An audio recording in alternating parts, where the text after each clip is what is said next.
This channel does not promote any violent, harmful, or illegal activities. All content provided by this channel is meant for an educational purpose only. Top quality और consistent performance के लिए सिर्फ silver pumps नाम याद रखना। ভাঙড়ে তৃণমূল নেতা রাজ্জাক খান খুনে গ্রেফতার আরও এক ধৃত রফিকুল খান বিজয়গঞ্জ বাজারে চকমরিচা গ্রামের বাসিন্দা। গতকাল রাতে হাসনাবাদের সদরপুর থেকে গ্রেফতার। ভাঙড়ের শাসক নেতা খুনে এই নিয়ে গ্রেফতার 5 জন। গতকাল আজহার উদ্দিন, রাজু ও কাঙাল নামে 3 তৃণমূল কর্মীকে আগেই গ্রেফতার করা হয় আপনারা জানেন, এবং রাজ্জাক খুনে আগেই তৃণমূল নেতা মুফাজ্জল মোল্লাকে রাজ্জাক খান খুনে এর আগে তৃণমূল নেতা মুফাজ্জল মোল্লাকে গ্রেফতার করেছিল পুলিশ। ধৃত রফিকুলের সঙ্গে জমি বিবাদ ছিল রাজ্জাকের বলে খবর সূত্র মারফত।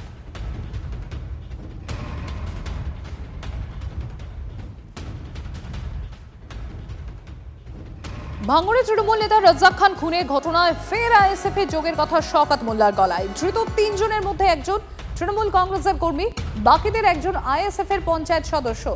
সেই পরিকল্পনা করে রাজ্জাককে খুন করেছে। কুলতলির দলীয় সভা থেকে মন্তব্য ক্যানিং পূর্বে তৃণমূল বিধায়কের। আর বাকি যারা এই ঘটনায় জড়িত তারা সকলেই সব শুটার, তাদের কোনো রাজনৈতিক পরিচয় নেই এমন দাবি শওকত মোল্লার।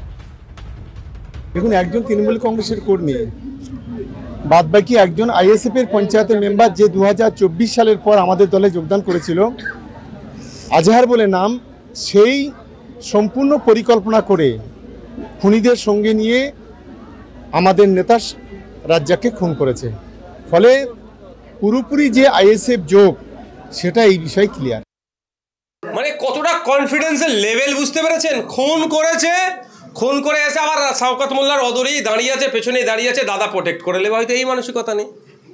আর সেখানে দাঁড়িয়ে ওরাই আমাদেরকে বলছে কি শুধু পেছনের। আমি বলছি আগামী দিনে দেখতে পাবেন, যদি সঠিক তদন্ত হয়, রাইট সাইডে কেউ আছে, হয়তো লেফট সাইডে হয়তো কেউ আছে, ফ্রন্ট সাইডেও কেউ আছে, ব্যাক সাইডে হয়তো আরও কিছু পাওয়া যাবে যারা এই খুনের সাথে যুক্ত। এটা সম্পূর্ণরূপে জলদাবেড়িয়া অঞ্চল নেতৃত্ব হিসাবে তৃণমূল কংগ্রেসের ছিল, কিছু কন্ট্রোলের ছিল যে আমি এটা কন্ট্রোল করব, ও বলছে তুই 2 দিনকারের নেতা, তুই কন্ট্রোল করবি, তোকে হাত ধরে আমি নিয়ে এলাম।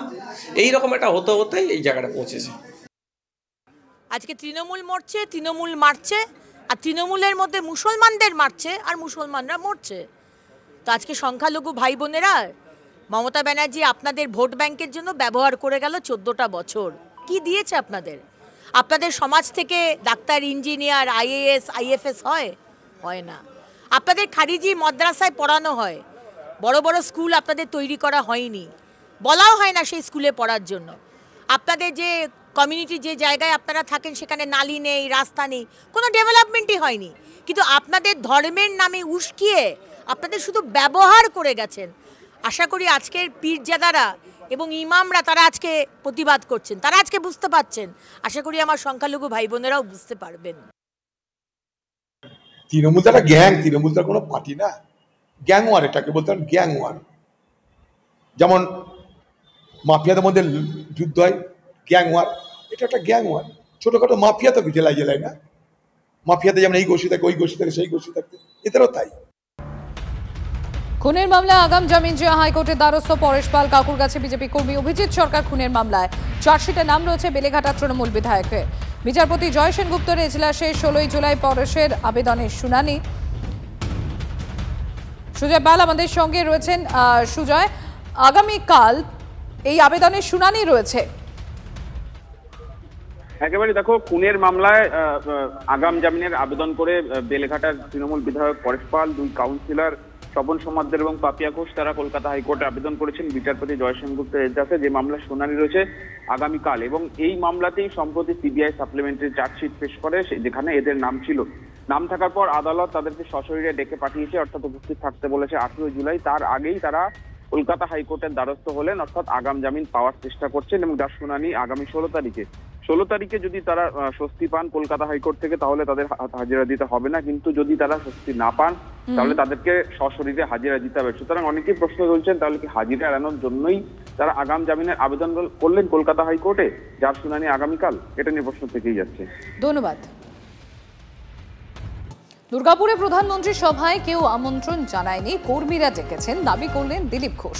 কর্মীদের সঙ্গে প্রধানমন্ত্রীর ভাষণ শুনবেন, মন্তব্য বঙ্গ বিজেপির প্রাক্তন রাজ্য সভাপতির।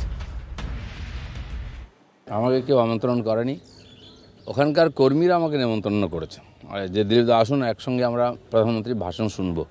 আর আমি সেই হিসাবে একজন কর্মী হিসেবে ওখানে যাচ্ছি, কোনো নেতা অধিকারী হিসাবে নয়। না, মঞ্চে থাকার তো পার্টি বলবে, পিএমও থেকে ঠিক করবে। এখন আমাকে মঞ্চে থাকার কথা কেউ বলেনি, আমি জনতার মধ্যে থাকবো। দিলীপ ঘোষ বেশ কয়েক বছর ধরে কর্মী হিসাবে থাকে, কর্মীদের সঙ্গে থাকে। যত সভা সমিতি দেখেছেন আমি সব জায়গায় উপস্থিত থাকি কর্মী হিসাবে। রাজ্য বিজেপির তরফ থেকে আপনার কাছে কোনো না, এখনও পর্যন্ত আমার কাছে কোনো ইনফরমেশন আসে।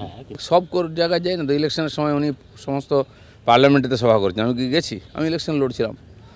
এই বছরে উনি আলিপুরদুয়ারে এসেছিলেন, তো এখান থেকে আলিপুরদুয়ার ভাষণ শুনতে যাওয়ার কোনো দরকার নেই, এত খরচা করে লোকজন নিয়ে।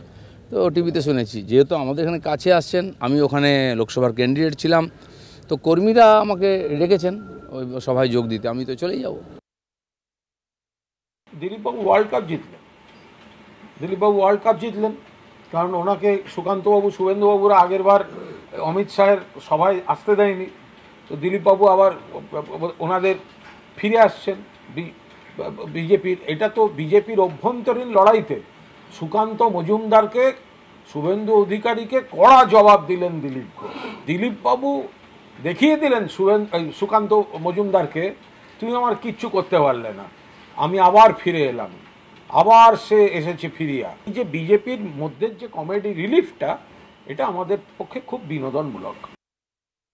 দিলীপ ঘোষ অন্য দলের নেতা নাকি? দিলীপ ঘোষ পার্টির সঙ্গে ছিলেন, আছেন, দিলীপ ঘোষ থাকবেন। পশ্চিমবঙ্গে একটাই লাইন হচ্ছে বিজেপি লাইন, তৃণমূল কংগ্রেসের বিষয়। ফের নাম না করে শুভেন্দু সুকান্তকে নিশানা দিলীপের। কারো সার্টিফিকেট প্রয়োজন নেই, আমার আমলেই এরা এসেছে, তাদের নিয়েই দল এগিয়েছে। এখন কেন এগোচ্ছে না সেটা দেখতে হবে। দল যখন যে দায়িত্ব দিয়েছে পালন করেছি, এখনো তৈরি আছি। দল যেভাবে চায় ব্যবহার করতে পারে, ম্যায় হুঁ না। ইঙ্গিতপূর্ণ মন্তব্য দিলীপ ঘোষের। আমি কারো সার্টিফিকেট কোনোদিন চাইনি, কাউকে ওড়াতেও চাই না। আমার আমলেই এরা সবাই এসেছেন আমার কাছে, তো তাদের নিয়ে পার্টি কাজ করে এগিয়েছে। তো এখন প্রশ্ন উঠছে এগোচ্ছে না কেন, সেই জন্য এই ধরনের প্রশ্ন উঠছে। সে প্রশ্নের উত্তর খুঁজতে হবে। দিলীপ ঘোষ তৈরি আছে, রাস্তায় আছে, কর্মীদের মাঝখানে আছে। যে কাজ দিয়েছেন আমি সেটা নিষ্ঠার সঙ্গে করার চেষ্টা করেছি, এখনও সেরকম সুস্থ সবল আছি। পার্টি আমাকে যেভাবে ব্যবহার করবে আমি তৈরি আছি, মাই হুঁ না। দিলীপ ঘোষের কথার মধ্যে তো বাস্তবিকতা আছে, পরিসংখ্যান তো ওনার কথাকে সমর্থন করছে। 2024-এর যে নির্বাচন, লোকসভা নির্বাচনে অনেক অনেক পেছিয়ে যাওয়া, সুতরাং দিলীপ ঘোষ এই কথা বলতেই পারেন। শুভেন্দুর রেকর্ডে কিন্তু কোনো সাফল্য নেই, আছে শুধু দলবাজি আর গলাবাজি।